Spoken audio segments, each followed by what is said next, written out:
All right. We hot. Nigga, we would have been on episode. This would have been episode 10. It would have. Nigga, we would have had 10 episodes in. I know. We got 100 downloads. We got 100 downloads. Turn it up. Right. So that's how we celebrate our small victories. That's how we got it started. So, Much to Do About Everything podcast episode 9. We finally reached 100 downloads on for like streaming basically. So that's like Spotify, Apple Music, and wherever else you listen to podcasts. 100 downloads. So yeah, that's when we milestone where we get motherfuckers got the little clapping. Yeah. We did a little audience shit for that. That's when we dropped the little clues bomb. Don't worry, because episode 10 is about to be later. We're gonna come out with a little bit more variations, a little bit more produced podcast for episode 10 and beyond. So it's pretty much the last, like pretty much first leg of, you know what I'm saying? That Much beginner to do. shit, getting the beginner shit. And yes, and we just want to thank everybody who's been supporting since we began this. I don't know exactly what I expected out of this, but just that we already got to this milestone, I'm happy. And yeah, we just got to keep this, keep it going. So 1000%. Shout out to everybody supporting the movement and tuning in to the community spotlights. We appreciate y'all. And share it, put it out there in the universe, man, for all the slow motherfuckers that's not paying attention.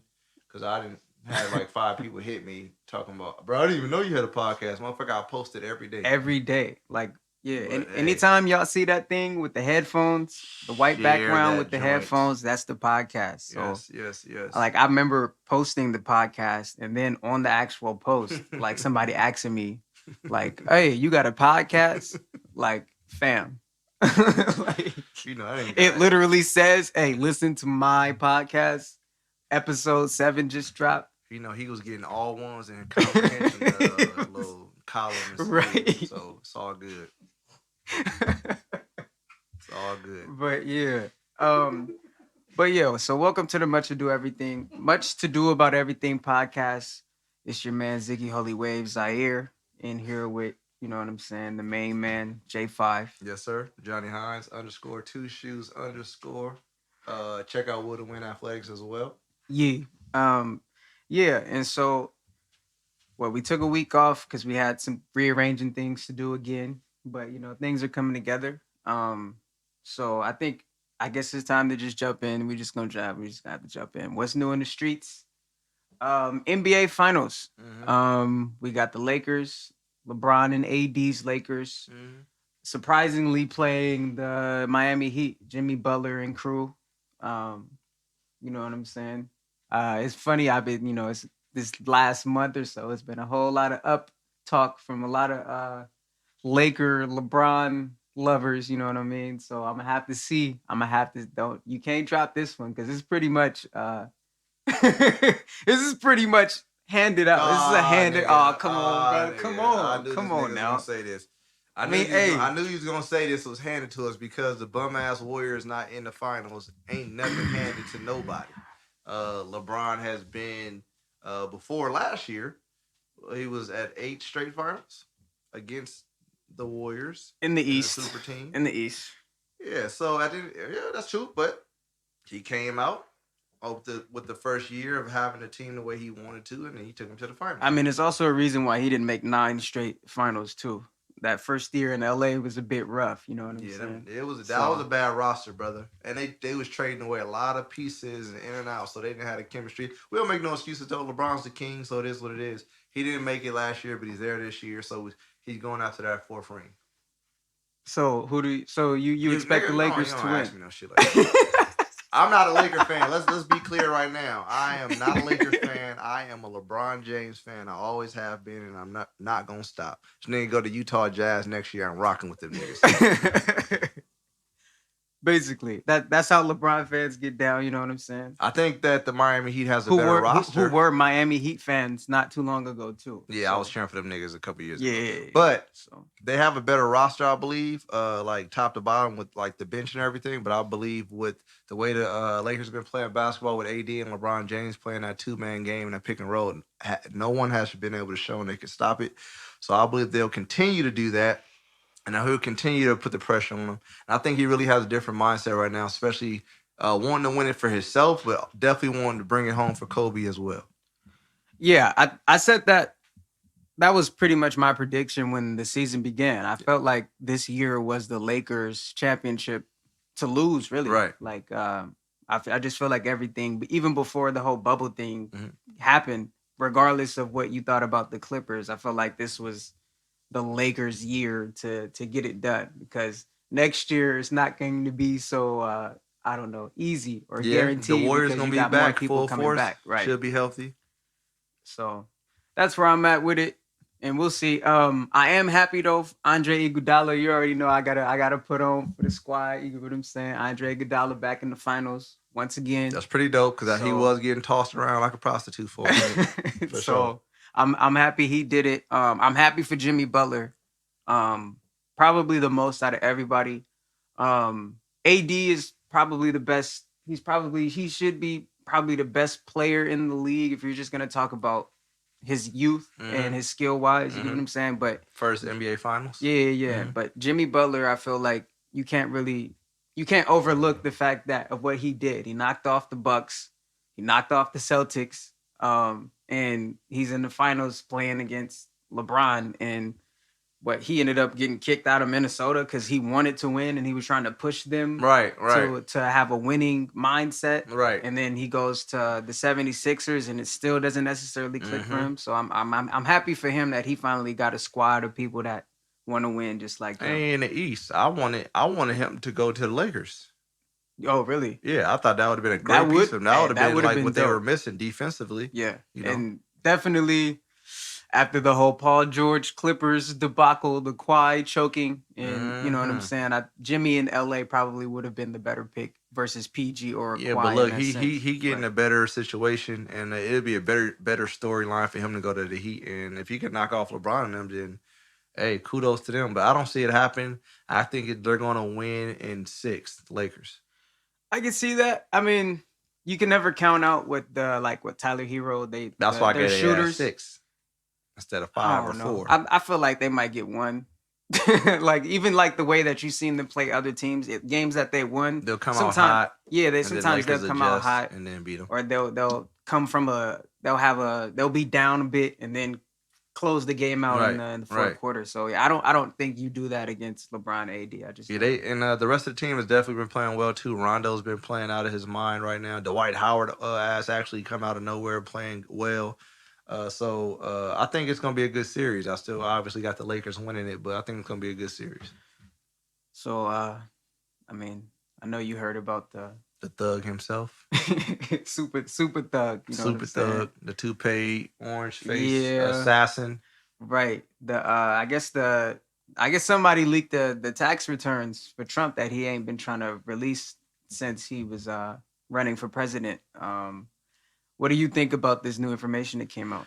Not surprised at all. It's, definitely something that, obviously is public information, but before, for them to bring that out, I'm not surprised about it. It's been the history and the pattern of, the rich staying rich, and they don't have to abide by the poor people rules. Right. So tax returns are for poor people. Let's be clear, because if you make enough money, you're not going to be paying. You're going to be paying taxes, but you're not going to get a return. So at the end of the day, for him to only been paying what they said $750 in 2016, 2017, yeah, that's bonkers. First off, he has M's, and we over here, I'm paying way more than that with my personal taxes and my LLC, and his ass is owning corporations and now is the leader of the free world, and he's paying less than $800 in taxes. That's ridiculous. But then again, I'm not surprised. And he been able to get away with a lot of shit. So I hope they're not releasing this information expecting something to come down on him, like discipline-wise, because it's not going to happen. So that's where I'm at with it. I don't nothing's going to come of it. I just think it's just like we're selling papers, we're selling headlines, clickbait by putting his name in the news because it's him. But at the end of the day, nothing's going to come from this. So I don't understand what's the whole, you know, problem with it.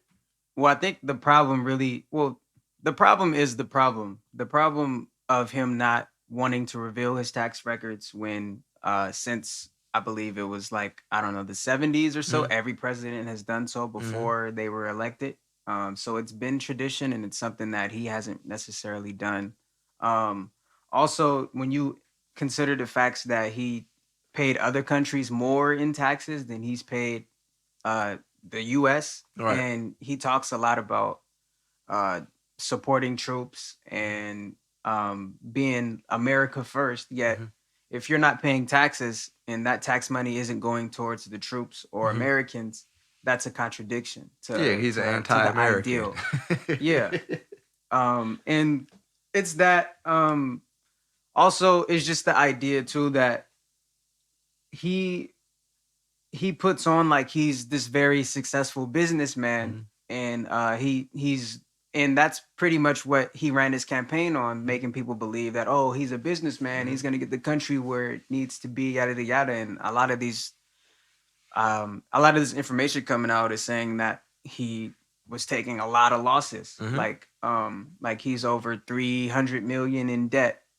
And so it's like it's either you're a successful businessman or you're not. Like, you know what I mean? And Yeah, but I also wouldn't say, even in his defense, I wouldn't equate taking L's as not being successful. You're gonna take L's before you have your gains.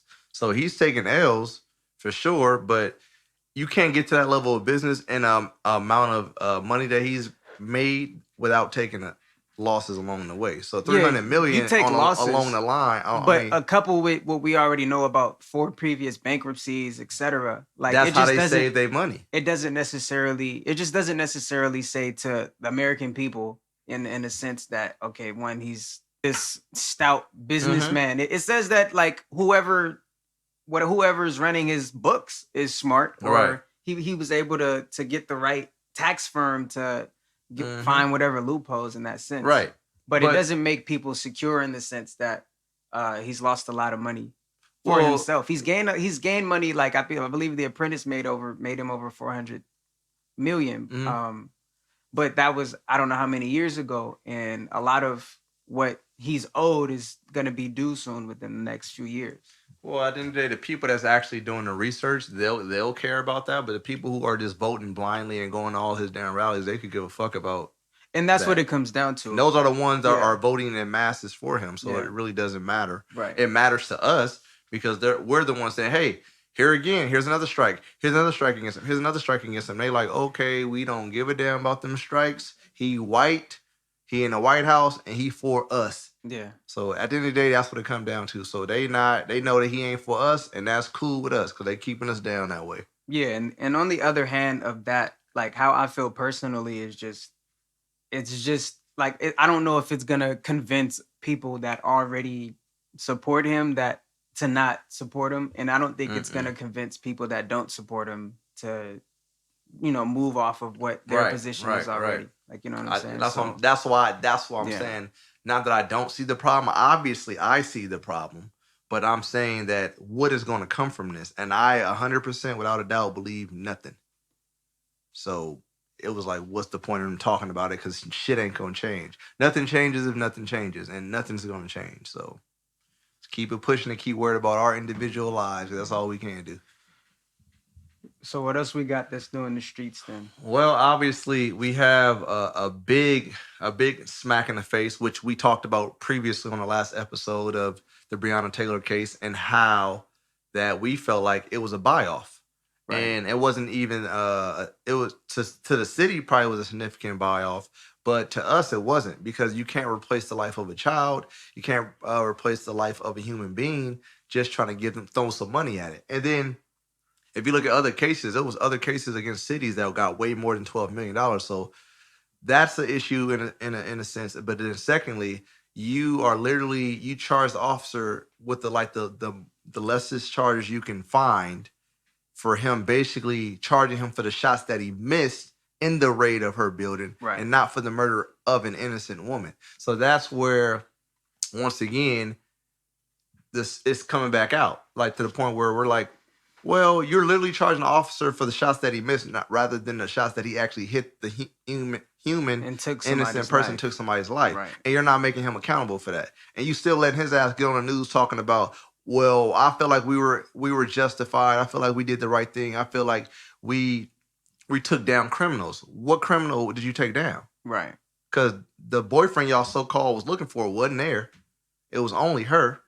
And she ain't got no criminal background. Well, also, the boyfriend they were looking for wasn't her boyfriend. Like, they weren't together. Yeah, it was an ex. But that's what I'm saying. So it was negligence all the way around because they didn't even have the proper evidence and information. They didn't have the proper to support what they were doing. Yeah. A no-knock warrant. Right. So that you're already, that's a strike right there. It don't make sense because they just, like, when they announced the 12 million, they also announced that they were going to be changing the laws around the no-knock procedure that they have out there. And so it's almost like an admission of guilt without actually pointing the finger where it needs to be directed. Right. You know? And it's very unfortunate because they'll go through all this. They'll go through all of these procedures and protocols to protect a guilty white cop, meaning like boarding up businesses. Right. The day of the court hearing and getting a verdict. They boarded up businesses. They put out barriers, all these things to prevent what possibly might happen. They knew they weren't going to find a cop guilty. They knew it because they did all the procedures to prevent looting and rioting the night of. Right. So they already knew. They already knew what they was about. Yeah. They already knew their verdict. Yeah. Because why are you doing all these preventative measures if you was going to get the right justice? Right. And that attorney general raised some of the eyebrows for me too, because I guess it came out that, like, even though it was supposed to be a grand jury decision, that it was never even put up. The possibility of even prosecuting officer who was actually involved with the shooting wasn't even an option for them to choose from as far as what they were supposed to, deliberate. Right. As far as the whole case went, it wasn't even up for any type of debate or anything. So I think that tells you everything. It was a preconceived notion and verdict that they had already. Yeah, it was already said and done. That's just what I believe. Just based off of just how it looks. Well, just piecing things together. We don't have to. Well, you guys aren't. You guys don't have a degree in this. You don't have a degree in that. Well, it doesn't matter. At the end of the day, common sense. Yeah. You can put 2 and 2 together, and the shit was filed from the get go. Right. At the end of the day. Once again, I'm not surprised, and that's the trauma we deal with every day as African American people because we're not surprised by the verdict. The simple fact of the matter is we have to continue to enter these type of situations or scenarios is the problem, and that we're numb to it. The simple fact that we knew she wasn't going to get justice. It don't matter. She's been put on the front page of all these magazines and all this front news, national news, but yet we're not getting it. Like, she was featured on Oprah's magazine. Nobody has been featured on Oprah's magazine but Oprah. Yeah. Vanity Fair. Right. So these things that they're trying to bring light to, they like, you know what? Damn, historic. We're talking about this person that was killed unjustly, but yet they don't care because you see the verdict. Right. Yeah. Everybody raised hell. You got national people, you got sports. You got all these people saying, we care, we need justice. And once again, America says, we don't give a fuck. Yeah. Same old, it's the same old, really. And that's the unfortunate thing is we're all waiting for a time where it's going to be it. Like, when is the next time or the last time going to really be the last time? As people, you need to know have your rights, be prepared, know your shit, have your guns, be licensed up, be supported, because I'm tired of being reactive. Yeah. I'm tired of being reactive. I'm not about to let nobody harass me because they feel like they have the rights, and I got more education and more training than most cops that's on the street right now. That ain't supposed to be that way. And like I said, as a person, I have nothing against cops. I have everything against cops who don't do their job correctly. I have everything against a person that's flipping my damn burger, and I asked they asked and I put pickles on my shit, and they put pickles on it. Right. So I don't have Anybody a who anybody who everybody that's can't not doing what they're supposed to do. I have a execute their problem with. job I'm not correctly. Yeah. biased or prejudiced against a certain type of people or Right. person or job. Like I said, I have family members that are cops. I have close friends that are cops. If they're doing their damn job correctly, I have no problem with them. If they're not, then I'm gonna bring it to their attention. It Right. has nothing to do with a white thing or a cop thing. It just reality is wrong and right is right. And that's all we're trying to say. And there's more wrongs than right these days. So obviously, one of our main topics, I think we've covered this at least two of our previous episodes, and here we are again, with a little bit more information. Tory Lanez, Meg The Stallion. Tory Lanez, I guess he dropped the album, which coincidentally was also on the same day of the Breonna Taylor decision coming out. So the winner of Bad Timing Awards, Tory Lanez. I guess this is his. Guess this is his answer, or finally he gets to tell his side of the story. What do you think about this musical release? And supposedly it's supposed to be him giving his take about what happened that night when May got shot in the foot. What do you think? Well, before all this happened, big Tory Lanez fan. I really rocked with his music. I think he's a very talented artist. But I think in this whole situation, ever since it happened, I talked about it last time we were on the episode, and we talked about the situation. Was if he was going to come out, just come out, and first off, apologize for your name and the situation being in a negative light. You can apologize at least for that and give her common decency to be like, hey, whatever the situation is, we know what happened, we know what didn't happen. Hey, I want to apologize for my accountability in the situation, and then keep pushing and promote your music. But then you come out with the whole your entourage calling blogs and telling them this and that happened, and then you finally come out verbally, and you're making basically diss records discounting what happened to her. The simple fact of the matter is she was shot. We don't know exactly all the details because she's spared you of that. She spared you of that legally.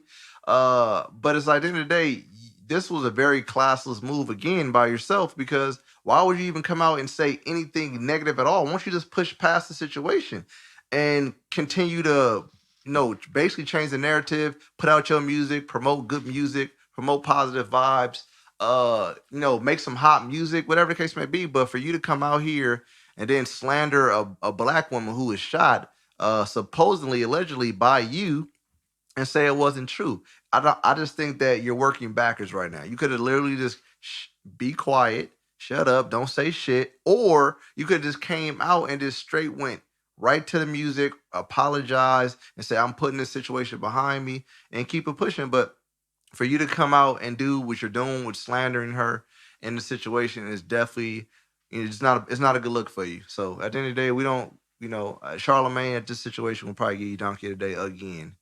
So Yeah, I think it just worsens the situation. Because I it's just always it just seems like it's always just this typical thing of especially when it comes to black men versus black women. And a lot of times, like, there's always complaining that black men don't necessarily always take accountability for their actions, especially when they're violent towards women. And it's just obvious. It just seems like another case. And whoever's running his PR, whoever's running his team, maybe it's just him, but I don't know. I feel like it's just horrible advice. One, to just drop an album and say, yeah, my answer is in here, because now you're trying to monetize a situation that were in which you were the perpetrator. You know what I'm saying? In which you were actually the aggressor. And it's just not a good look. It's and I can't even really listen to Tory Lanez music right now. And then if I like Tory Lanez music, you know what I'm saying? But then if you are the person who actually did what you did, why would you bring more attention to yourself? You damn near getting off scotch free. Like, she letting your ass slide. Right. Like, so why would you keep trying to make it hot in the spot? Like, that doesn't make any sense. Because that's the agenda. It just looks like the agenda is, okay, now like any attention is good attention basically for Tory Lanez, and that's not always the case. Unless you shot a black woman in the foot, you know what I'm saying, or just any woman. If you shot like, there was no talk about her actually physically doing anything to him. There was no anything that he never alluded to feeling like he was in danger in any sense. So there's really just no way you can justify his actions. There's no like, I feel like it's just nasty. it's just nasty. It's Kind of ugly in the same way, situation for like sure. kind of in the same way. You'll see, I guess, like how people view R. Kelly in a sense. And I'm not trying to compare the two in that sense, but I feel like there's people who are gonna say, "Oh yeah, this album is dope. The music is dope." But it's like, okay, but like, are we defending, or are we going to allow him to, I guess, continue to eat, continue to make money, and he hasn't taken any responsibility Gotta for his take actions? It just accountability doesn't make for. any sense. Hey, I don't give a fuck what he do. He can't take accountability for that shit. He can say I did it, but nigga, you still a creep. Nigga, you still nobody fucking with you. But saying you didn't do it, or saying how do you know I did it? Yeah, You like didn't that. see, Yeah, like you playing mind games. That's now. just when it gets like, okay, nigga, you probably did that shit. Bro. Hey, like, this nigga one of the best artists of all time. I will give him that for sure. But ever since everything happened, I have not listened to one lick of R. Kelly, and Lord knows I love some R. Kelly. But I mean, you can't. I have to like stick to a code, nigga. I got a daughter. Like, you feel me? If you did that, nigga, you wouldn't even be here to talk about nothing. Right. You feel me? We wouldn't even be talking, bro. Ain't no daughter, conversation. Sister, whatever. It's over. Yeah. You feel me? Yeah. So that's what I'm saying. Most people, there shouldn't be. I can't tell a person what to do, but if you have any self-respect for yourself and you're a black woman and you know the situation, you shouldn't be the first nigga in line supporting his music. Right. So basically, in all, I'm just that shit is trash. That nigga's trash for that. Yeah, like, that's really all I got. He out right now, man. He canceled. We traded him to the I don't know what congregation we traded him to, but he definitely not in ours. I mean, right he now. Canadian, so I mean, we ain't even really gotta. Yeah, we could just keep deport. pushing on him. But anyway, moving on. Changing the subject. Woo, this is a big one. Yeah. So this is one that's talked about constantly, and even if it's not talked about, it's body language. It's a lot of misinformation out here along this topic. So this topic is there was a question on Twitter, Instagram, one of those social medias, and it was black men preferring white women over black women. I like black girls to like an extent. You feel me? To an extent, what's the extent? The skin tone? Yeah. Okay, what kind of black girls? Like either my complexion or lighter. I'm darker than you, so you want to talk to me? Wow. Mean. Black dark skins are mean. What? Yeah. I'm mean? Yeah. You don't even know me. I understand. White girls did shit. White girls ain't as judgy. Like, y'all judging me and y'all mean. That's double negative, y'all. Alright, so I like. So Z, in regards to black boys preferring white women over black women, what was your reaction to it? And do you see this on a regular basis with men in our society with these unfounded stereotypes and I guess you could say perceptions? Do you see this like constantly? I actually believe I do, but I'll let you go first on your reaction of it. All right, so the first thing that really came to mind when I finished watching this video, the first thing that stood out to me was the mental programming that a lot of young black males go through from the time that they're infants until they're an adult. And it a lot of times, or in most cases, because of where we are, because of where we live, etc. We are often, I've alluded to this before. We are often taught to not like ourselves. And so everything that is bolstered, everything that is glorified tends to be Eurocentric, tends to be anti-black, anti-African. And so for me, it's not necessarily a surprise that you see these young boys, probably in high school, with that same mental programming to where they favor white women versus women, or just girls that look like them in the sense. So that angle is what it was for me. The it makes me think from a systemic standpoint of how, like, if you can destroy the black family, if you can compromise black people's minds into find or at least prioritizing the beauty of people that don't look like them. Yeah, I like I said, I feel like this situation on just the surface, you can speak about it, like just preference and stuff like that. You can talk about that, but this is much deeper than that. Even when I was in school and I took a psychology class, there they did a study on the black doll and the white doll for the young women, for the young girls, and it was a lot of young black girls picking the white doll because they were taught at some point, they were programmed at some point that the doll was prettier than them because they had lighter skin. So I feel like this is the same concept with black men towards black women. They don't have enough self-love for themselves. So right now they have that mental programming whether through commercials. There's always commercials out there where you have the white woman dating a black man with a mixed baby, but then there's not too many commercials where you have a black woman and a black man together in a commercial. So it's like it's by design, it's by program. So simple fact of the matter is that we have so many mixed kids from even back in the day, the slavery days, is because the master or the slave owner used to rape the black woman. So at the end of the day, there's a lot of lineage that goes far back and programming that most kids are not even aware of. But because there's so much programming going on and brainwashing going on in social media and commercials, that a lot of dudes or black men don't even understand what's happening to them. They don't understand why they prefer a white woman over a black woman. They're literally trying to just find some excuse to say, well, she's meaner, she's this, she's ghetto.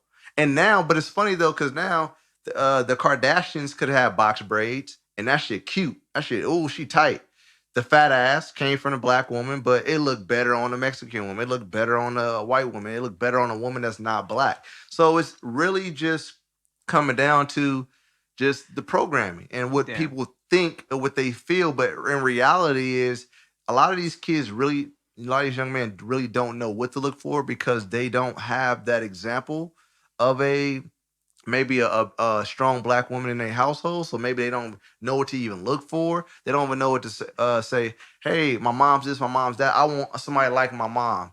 So, and even if it is that, they're around so much brainwashing, so much programming, like I said, through social media, through commercials, through their regular society and commercials. And that's like now the big thing now these days is, oh, a white girl with a fat ass. Like, oh, she like, I'd rather fuck with that because she got what the black girl got, but she don't.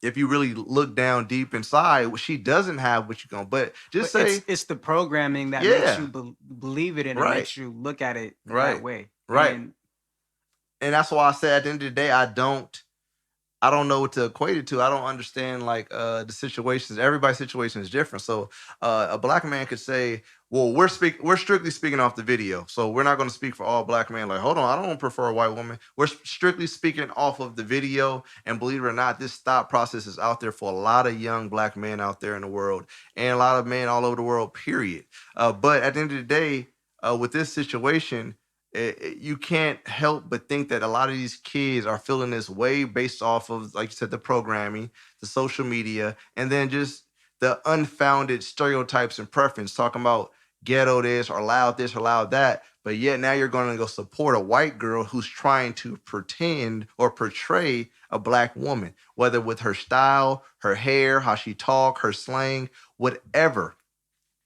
Y'all would rather go hop in a Honda Accord with the little white girl Ashley down the street rather than mess with your own friend that you grew up with your whole life and you never looked at her that way. But that's just your preference and you thinking this is better than that. And you don't have anything based off of that. You have any founded information on why you like it. And also another thing to consider too is that what goes unspoken about a lot too is like a lot of young black males, especially if I don't know how much they say young black males live in a single parent household, a single mother household, and a lot of those situations that we don't speak of in a sense tend to be traumatic for young black boys. Right. They grow up in these situations and they begin to resent black women because of maybe the way that their mother raised them was too toxic of an environment for them to now be able to not have a objective view of who black women or what black women are. Now it's kind of distorted by what your idea is. Like when he said, "Oh, dark skins are more mean," it made me think, well, maybe he feels like that because he like that's how he views his mom. Like he feels like this authority. He feels like a lot of black men feel like black women are the authority or trying to be their authority all the time, and they don't like that. And I feel like a lot of that could possibly stem from what their relationship is with their mother. 1,000%. Also, just for an anecdote, like when we talk about programming, the reason why I can get so in depth with it is because I myself was programmed. There was a point in time where I was looking at more women who weren't black, especially white women in a sense or whatever, because that's what was thrown at me. You know what I'm saying? On TV, on especially TV in the 90s, we had Baywatch, we had Pam Anderson, we had Carmen Electra, Kimberly the Pink Ranger. They yeah. If you look at the sitcoms, Topanga, you got Saved by the Kelly from Saved by the Bell. When the black chick from Saved by the Bell was just as bad, if not better. Yeah. But still, they had the glitter on Kelly. You get what I'm saying? So like, I can attest to say, yeah, personally, like my childhood, like shit that was more Eurocentric was more attractive to me because that's all that I saw on TV. Because that's all that I seen that was celebrated by the masses. You get what I'm saying? And so you like subconsciously it programs you in a type of way. But what's important, especially for these black kids, and it goes both ways too, because young black girls are also just as impressionable and also they also end up getting these ideas that not being black is better, that I don't know, wearing blue contacts and looking more so like it's lightening your skin, wearing blonde weaves, and you know what I'm saying, which black people do. Black people do. There are black people all with people do it, but black hair and blue eyes. I mean, blonde hair and blue eyes. But when you see women do it here in America, you know that it's really them trying to fit this image of Eurocentrism that they were told that they weren't good enough to be just naturally. You get what I'm saying? Yeah. So ultimately, it all dials down to self-hate and not loving themselves enough to understand their own beauty, and their own power. And and that's the tough part about it. So like I said, and some people just have preference. Like me, my whole life I dated Hispanics and black women. My whole life, no white girls. But it's not that I didn't have attraction to it, because when I moved to a predominantly white area in Oregon, I was like, okay, that white girl kind of cool. That's a breeder right there. But that's as far as it went. Yeah. You know, because the diversity is what I grew up in. I grew up in a black household with all black sisters and all that. So I always had an attraction to black women.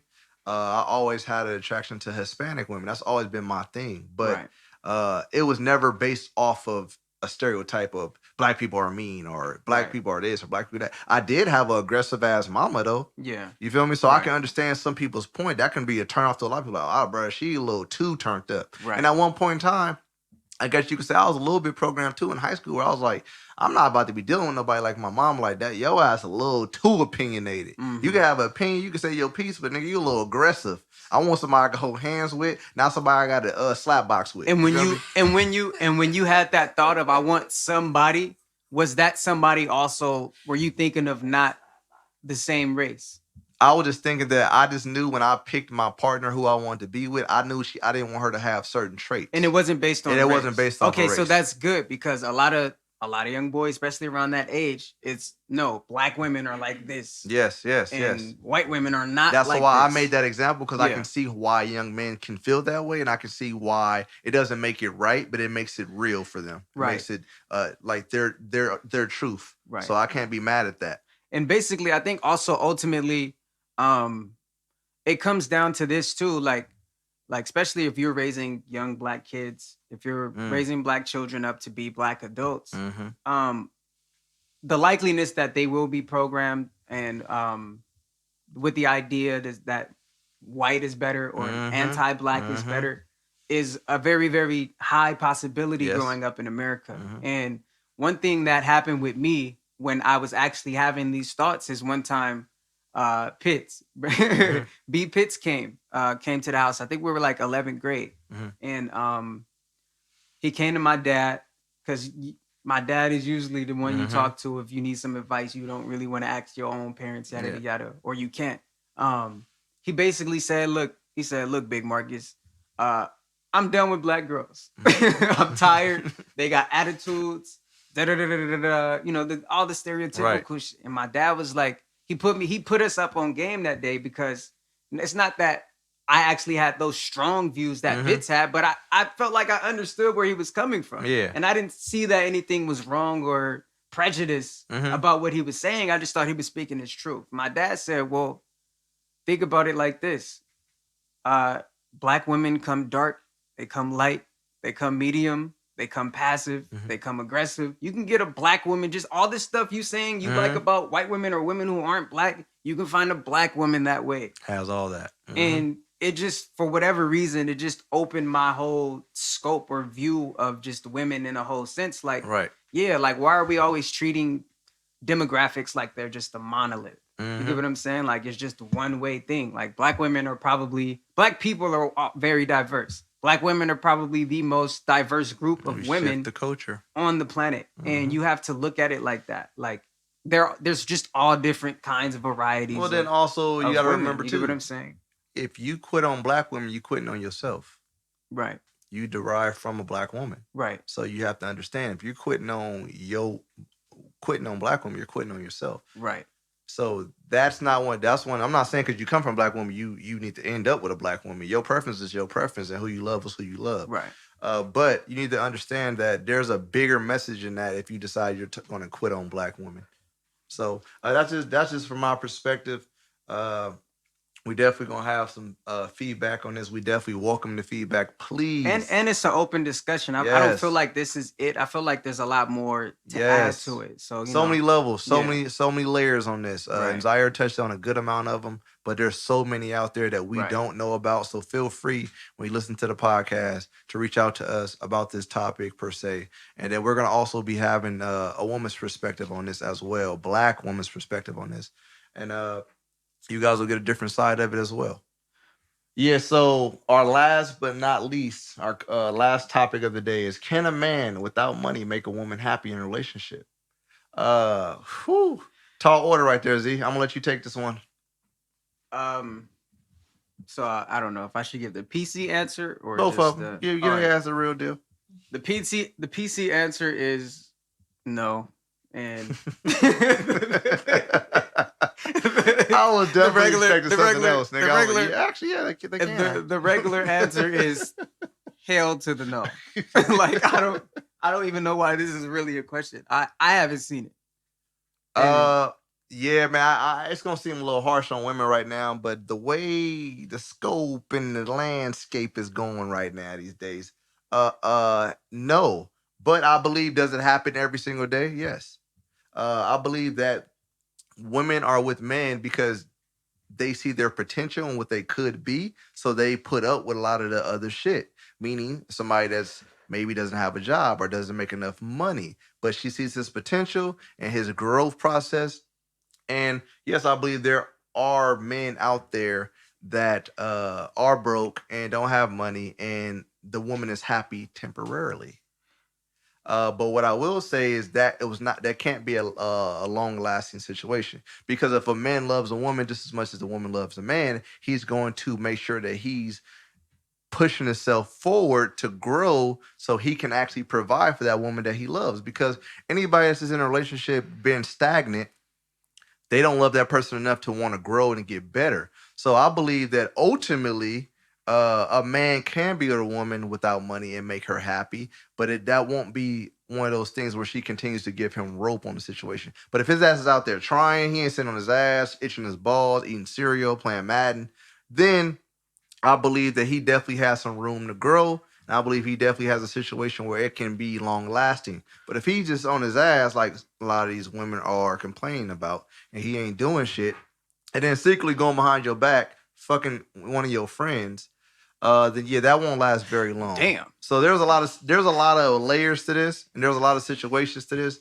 But I understand realistically that I don't believe that a woman will stay with a man who has no money, not because of the money situation, just because of the simple fact of the matter is he doesn't have any ambition to be better than what he is. Right. Because you can come in a relationship with no money, but nigga, don't leave out the relationship with no money.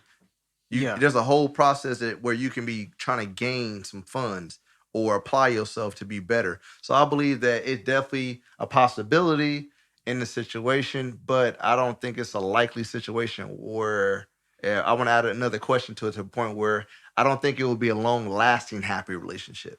Right, and that's what I was just alluding to. Yeah. I was trying to be funny with the no and the hell no. Right, but right, the right. PC answer is, for me, just personally, like, relationships cost money. Mhm. Like, the reality of it is relationships cost money. Right. And I don't think any relationship is sustainable necessarily without money or without what money can get you as far as resources, as far as land, as far as food, as far as shelter. Right.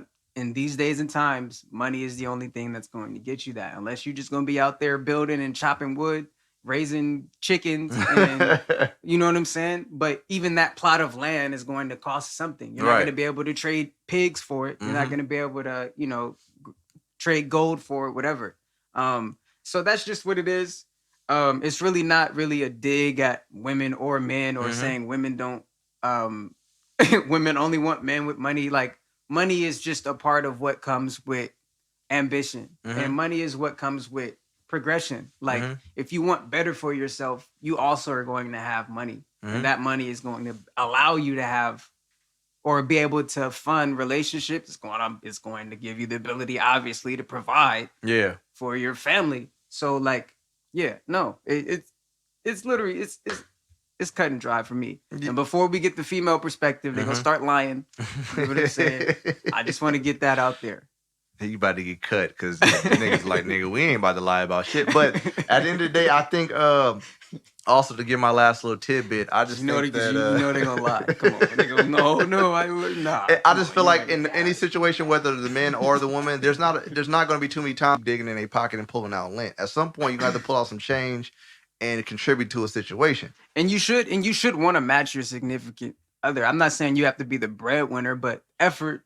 If you're matching effort, like, yeah, because maybe you don't have the money, but if you don't have the money and then he not happy or she not happy, nigga, okay, well, babe, I ain't got the job right now, I ain't got the money, okay, but let me make sure I get in the house. This motherfucking house is clean, the dishes is clean, laundry done, whatever the case may be. Play your part. You can provide a service for a service. If she gonna be paying for everything, then make sure her car washed, make sure this is a situation, make sure that, whatever the case may be, make sure you bust those moves to make the situation a lot easier for you. And I'm giving y'all a little bit of game out there for all them bums that's sitting on the couch just trying to feed your female off of just penis. And the penis ain't that good to begin with, but she love your ass enough to just let it slide. So for all the 2-pump Tonys out there, understand you have to do more in this world in a relationship, as well as for the female. You can't just be throwing out that, you feel me, what you think is WAP.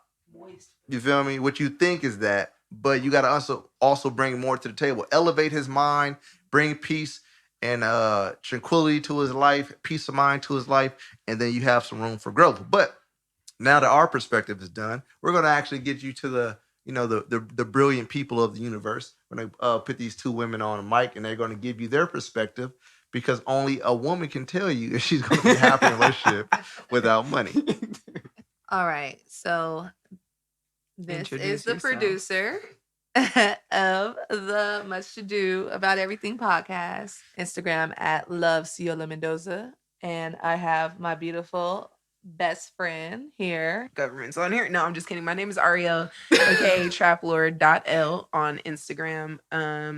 And Twitter, I want to say I'm traplord.l, if not just traplord, ELLE. So they said we was gonna lie. No, what? You feel, yeah, that's you feel like we trash, gonna right? lie? Absolutely not. For Okay. what? What we got to lie about? Would you- No. How do you feel about it, Elle? So I'm gonna give the PC answer and also the real nigga answer because I am a real nigga. As the PC answer, what Johnny was saying is 100% correct. If you have no money, you better be doing something. Mhm. So you better be laying down the pipe. You better be cleaning the house. You better be cooking the meals. You better be eating the vagina. You better be doing all the things that have to be done in order for me to go out and make the money in a comfortable, happy state. Yeah. Or else you got to go because unless I'm having children, I don't need a bill. You know what I'm saying? Facts on facts. That's how I feel personally. Yeah.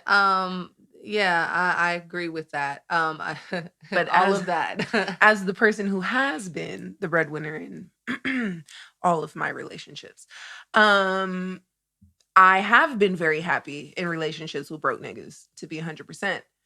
I've been extremely happy in relationships with broke niggas because there was love and there was like, he did things to make me feel good. So he wasn't buying me, you feel me, all the things, but like for my birthday, instead of going out and buying roses, he sat and took his time and cut up paper and made rose petals out of this construction paper that was just in the house. And that's actually very. It was the effort. Exactly. He couldn't, you feel me, do it, but that doesn't mean he didn't try and didn't put in the effort. So he did do actually. Exactly. You know what I'm saying? He took what he had and made what he wanted. Exactly. He couldn't buy me red roses, and that's fine. But he has some red papers. So yeah, it's all about the effort. I was like, and men, actually, let that be a note to you that, you know, sometimes it's the gesture that will probably get you the draws and everything else, just because we'll see that you actually took the time to initiate an effort towards something that you thought we may like. And it's like, oh my gosh, that was the sweetest shit. It may be better than the Birkin. Okay, maybe not, but still it's close to it. You know what I'm saying? Like, it's just oh, you're so thoughtful. He did that for me. That's so precious. You know what I'm saying? You spent all day, boo, cutting up this construction paper. Come here, boo. 100%. Let me rub but your also, we have to remember where we are. We're in the Bay Area. If y'all didn't know, Yay Area stand up. Okay, yay. So everyone in the Bay Area, I'm convinced, has the pimp hoe mentality. Absolutely. There are women who do not want love. There are women who do not want some man that she actually loves and care for to love and care for her. There are women who literally date just for financial support and financial security. And for those things, there are women who that is what equates love to them. Yeah, well, is a man language. giving them money. Exactly, a love language. So I really think it depends on the woman if they can be happy.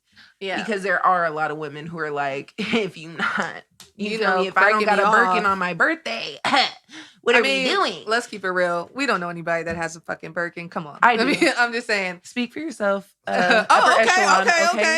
Remember, traplord.l, Instagram. Okay. Well, my bad. Look, my friends is broke, so we don't got that right now. We working on it. Hold on. Hey, yo, holla at us in maybe 5 years. You know what I'm saying? We all on some startups, so you know, we might have that Birkin in a few years. So, but I'm gonna just keep it all the way true with you. That ain't my life. But so meanwhile, honestly though, like I think I think that's a whole different conversation, because I honestly feel like I think everybody I don't care who you are, if you're emo, if you're, I don't know, like a notice me person, I don't know, like everybody wants love, like even to whatever. And if it is, they feel like a love equates to gifts and stuff like that, then that is what it is. But I don't think necessarily everybody is like, oh, I just want to be in a relationship. So, but I also feel like they want to know that they are desired and they are wanted. And if they wanted be in a relationship, that is a whole possibility. So I don't know. That's a whole different conversation. I'm not going to get in a tangent. But meanwhile, back to the actual question and what I think about it is, yes, I think that a relationship, a man without money, can he make a woman happy in a relationship? Yes, kind of. You guys all touched on it. I think it's to a certain extent. You know what I'm saying? I don't want to keep saying the same thing.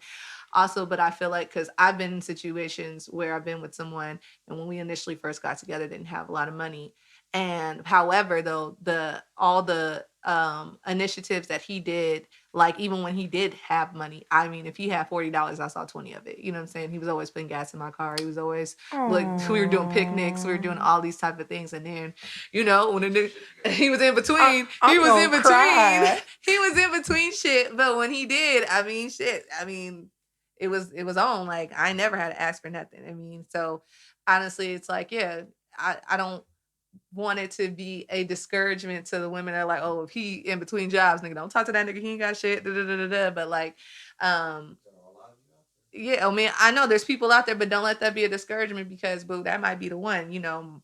To you, I mean, don't do it. Like, you know, just give him some time. However, if nothing comes of nothing, if he don't start getting his shit together, yeah, absolutely, they gotta kick rocks because it ain't. I mean, 100%. Honestly, I don't believe in that whole penis and oh, he must be laying it down. Because honestly, I ain't gonna be able to get moist if you ain't taking care of me personally.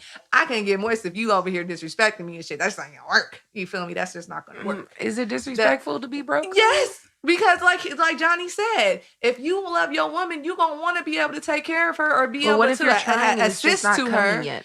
Like, think about girlfriends. Okay. Not even girlfriends. Greg. I was gonna say Issa. I was gonna bring up Greg from Girlfriends. Tony's dude, the artist. He was a starving artist, and she was in love with him and all of that. And they were together in college, but then Tony started realizing that she wanted a nigga with money. And so then she broke up with Greg, and because he was starving and he didn't have money. But then later on down the road, they got back together for love. He was still starving, didn't have any money. And then he did get some money and then he left her. So kind of like Kanye said, because when he get on, he leave your ass for a white girl. Including Kanye. But anyways, no, I was going to use the example with Insecure with Issa and Lawrence or whatever. And like, that's a specific situation where I feel like, I feel like I think you can stand by your man. You get what I'm saying? Like, you know, but also with that, like, I understand, like, I think that's very attractive for a man to be ambitious and try to have some stuff of his own and everything like that. But you do have to, you know, as a man, like, if it, like him getting the job at Best Buy's, like, you know what I'm saying? That helps something. You know what I'm saying? You just can't completely give it up. Like, you get what I'm saying? You can't completely just like, you know, what's the word am I looking for? You neglect your responsibilities, you know what I'm saying? Because it does become a strain on the relationship when you feel like you are like, you know, everything is on you and 100%. Stuff like that. So anyways, moral of the story is, yes, a man without money can make a woman happy. He just can't be broke forever. Okay. We ain't gonna call her a gold digger, but she ain't messing with no broke niggas. Facts. And all right, thank you from a word from our producer and our producers for today's episode. Yeah. And yeah, so I think that's it for this episode. I think we done ran through all our topics. What are you up to this week? Shit, nothing much, man. Hey, run them downloads up, man. Episode 9 coming out. We'll be hitting episode 10, but we just hit 100 downloads. We want to try to get up to 200 downloads. So share, like, comment. We really appreciate the feedback on the page. It's very crucial for our success going forward. We have to know that you guys are listening out there so we can actually give you guys, give us perspective, give us advice so we can actually grow and get better in doing so. Right. We do not want to be stagnant. We want to continue to get better and give you guys better content each time we come on. So your advice, your suggestions, your comments are very important to us. So please give us the feedback on Instagram. It would be greatly appreciated. Yeah, and thank you guys once again, listeners. Much to Do About Everything podcast, episode 9. I repeat, episode 9. So we're getting up there too. We almost episode 10. You know, it's Young Z signing out. God is love, love is God. Bada bing, bada boom.